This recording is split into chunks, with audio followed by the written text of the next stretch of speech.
to you all. My name is Princess Favor Adetoro Ajagbe.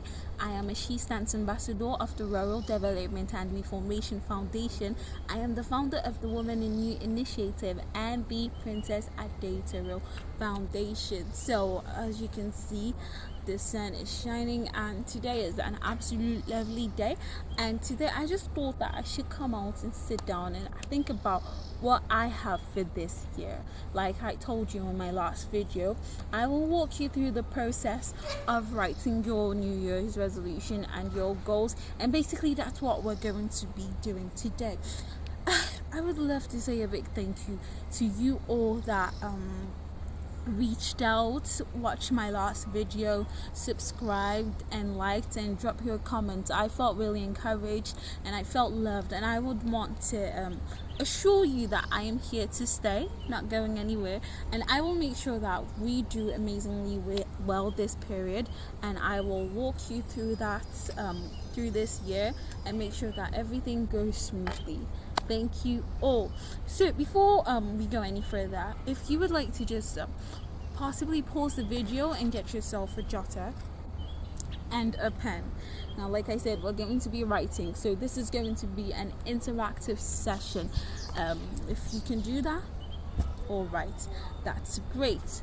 So before we start writing, I want to give you 2 reasons I feel it is adamant to write your goals and your New Year's resolution.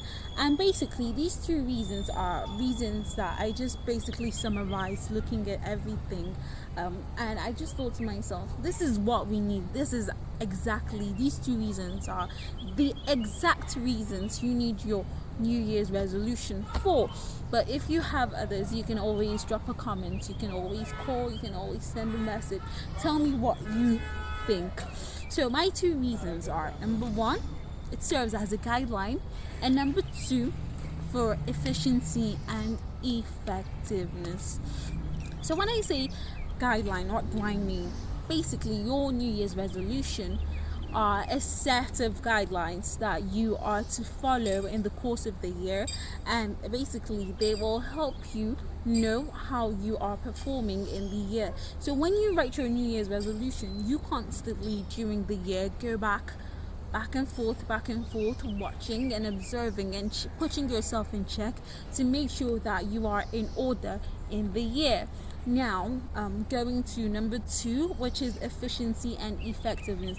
Now, every purpose-driven individual is able to achieve his or her goals. Every disciplined, purpose-driven individual makes sure that whatever he or she has set for him or her, he is able to follow it to the letter. So when you're being effective, it means you are doing the best you can to impact your world the best you can. And when you are being efficient, it basically deals with the quality of your efforts and the quality of work and effort that you're putting into doing your work. So that's it. That's my 2 reasons. Like I said, if you have any more, you can always drop it. So going forward, here's my jotter, and basically this is my New Year's resolution notes. This is where I'm writing all my goals down. And on the first page, I've got my New Year's resolution. I wrote it here. So this is showing that this book is designated to my New Year's resolution. Nothing more, nothing less. On the second page, we're talking about 2020. Now 2020 is just a page because we want to quickly get rid of 2020. It's over, it's gone. So we want to make sure that whatever we're doing, we're focusing on 2021. But we still need to talk about 2020 because we need to know what we did right and what we did wrong and what we need to improve in the new year. So this is 2020, and my theme for 2020 is on productivity. Yes, 2020, I won't lie to you, was a very unproductive year for me, and it's basically all about putting in my work, putting in efforts. And I'm sure if you knew how my 2020 went, you would probably agree with me. So 2020 was unproductive. My achievements, what did I achieve, what didn't I achieve? Can you see it? What I achieved and I didn't achieve. What did I achieve? I made a film for my organization. Wasn't what I wanted it to be, wasn't as much as I wanted it, or as well, or didn't have the quality I wanted it to have. But I'm sure I did something, and that's the feeling. At least I did something, which is awful, but it's still something.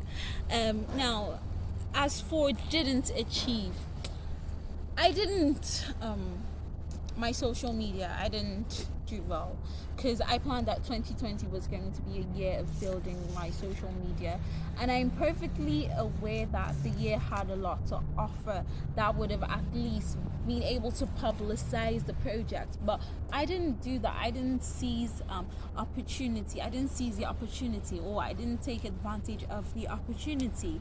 So that's my 2020 in summary. Now, moving on to 2021. And 2021, my theme is productivity. This year, things are changing. This year, enough is enough. So, 2021, productivity. And why did I say productivity? Because 2021 is not going to be like 2020. I am going to put so much effort into 2021, and I'm going to make sure that everything I set for myself, I will see the results at the mid or at the end of the year. I am going to do something. I'm going to do everything amazingly well. And moving on to the next page, my do's and don'ts for 2020. Now, I've just got 1 and 2, but because of time, that's why I only have 1 and 2. I will definitely go and update it behind the scenes, behind the camera, so you guys go and do yours as well. But this is my major focus for the year 2021, and basically it's just be focused. My do: be focused in everything. Be focused in my daily activities, in my yearly activities, monthly activities, anything I find myself. Be focused. What am I not going to do? I am not going to be lousy and lazy. Like I said, 2020 was lousy and lazy. This year,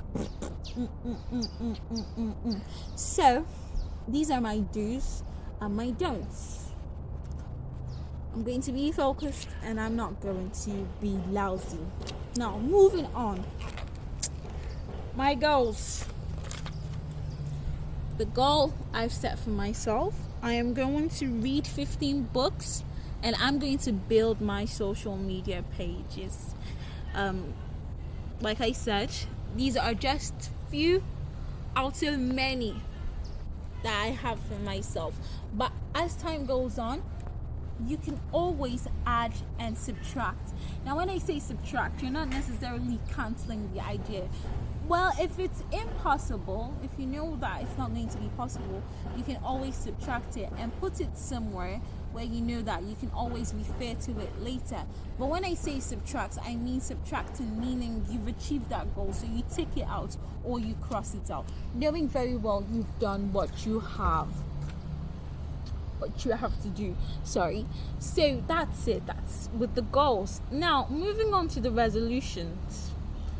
I have behavioral resolution, spiritual resolution, and we've got the academic resolution and the health resolution and other resolutions you'd like. But these are the 4 resolutions I have for myself. Now, these 4 resolutions are areas I've discovered I need to work on in my life. And thinking about 2020, I believe that if I can work on these resolutions and work with these resolutions, definitely 2021 is going to be a great year for me. So, what do I plan? What's my resolution? What's my behavioral resolution? This year, 2021, I am going to make sure I am going to stay calm as possible.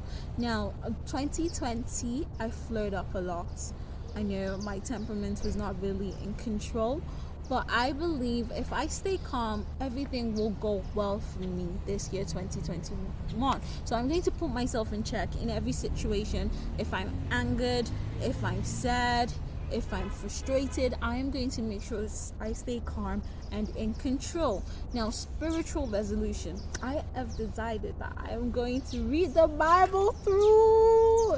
And I mean read every part of it from Genesis to Revelations. Now, I'm a Christian, a very, very strong Christian.